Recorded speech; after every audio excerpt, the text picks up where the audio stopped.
ಗೆಳೆಯರೇ, ಮಂಗಳೂರು ಅಂದ್ರೆ ನಮ್ಮ ಕರ್ನಾಟಕದಲ್ಲಿ ಇದೆ ಅಂತ ಅನ್ಕೊಂಡ್ರ?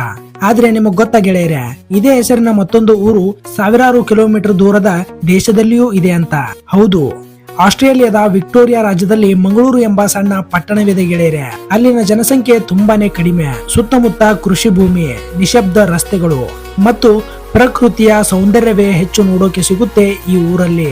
ಆದ್ರೆ ಪ್ರಶ್ನೆ ಏನಪ್ಪಾ ಅಂತಂದ್ರೆ, ನಮ್ಮ ಕರ್ನಾಟಕದ ಮಂಗಳೂರಿನ ಹೆಸರು ದೂರದ ಆಸ್ಟ್ರೇಲಿಯಾ ದೇಶಕ್ಕೆ ಹೇಗ್ ಹೋಯ್ತು ಅಂತ. ಗೆಳೆಯರೆ, ಇತಿಹಾಸದ ಪ್ರಕಾರ ಬ್ರಿಟಿಷರು ಆಸ್ಟ್ರೇಲಿಯಾವನ್ನ ಆಳ್ತಾ ಇದ್ದ ಕಾಲದಲ್ಲಿ ನಮ್ಮ ಕರ್ನಾಟಕದ ಮಂಗಳೂರಿನ ಹೆಸರನ್ನ ತುಂಬಾನೇ ಇಷ್ಟಪಟ್ಟ ಬ್ರಿಟಿಷರು ಮಂಗಳೂರಿನ ಹೆಸರನ್ನೇ ಆಸ್ಟ್ರೇಲಿಯಾದ ಒಂದು ಪ್ರದೇಶಕ್ಕೂ ಇಟ್ರು. ಹೀಗಾಗಿ ಇವತ್ತಿಗೂ ಎರಡು ದೇಶಗಳಲ್ಲಿ ಒಂದೇ ಹೆಸರಿನ ಮಂಗಳೂರುಗಳಿವೆ ಗೆಳೆಯರೆ. ಕರ್ನಾಟಕದ ನಮ್ಮ ಹೆಮ್ಮೆಯ ಮಂಗಳೂರು ಎಷ್ಟೊಂದು ಫೇಮಸ್ ಅಂತ ಈಗ್ಲಾದ್ರೂ ಗೊತ್ತಾಯ್ತಾ ಗೆಳೆಯರೆ? ಈ ವಿಡಿಯೋವನ್ನ ಆದಷ್ಟು ಮಂಗಳೂರಿನ ಜನರಿಗೆ ಶೇರ್ ಮಾಡಿ. ಈ ವಿಡಿಯೋ ಏನಾದ್ರೂ ನಿಮಗೆ ಇಷ್ಟ ಆದ್ರೆ ಒಂದು ಲೈಕ್ ಮಾಡಿ. ಮಂಗಳೂರು ಅಂದ್ರೆ ನಿಮಗೆ ಏನ್ ನೆನಪಾಗುತ್ತೆ ಅಂತ ಕೆಳಗಡೆ ಕಾಮೆಂಟ್ ಮಾಡಿ. ಹಾಗೆ ಇಂತಹ ಇಂಟ್ರೆಸ್ಟಿಂಗ್ ವಿಷಯಗಳಿಗಾಗಿ ನನ್ನನ್ನ ಫಾಲೋ ಮಾಡೋದನ್ನ ಮಾತ್ರ ಮರಿಬೇಡಿ.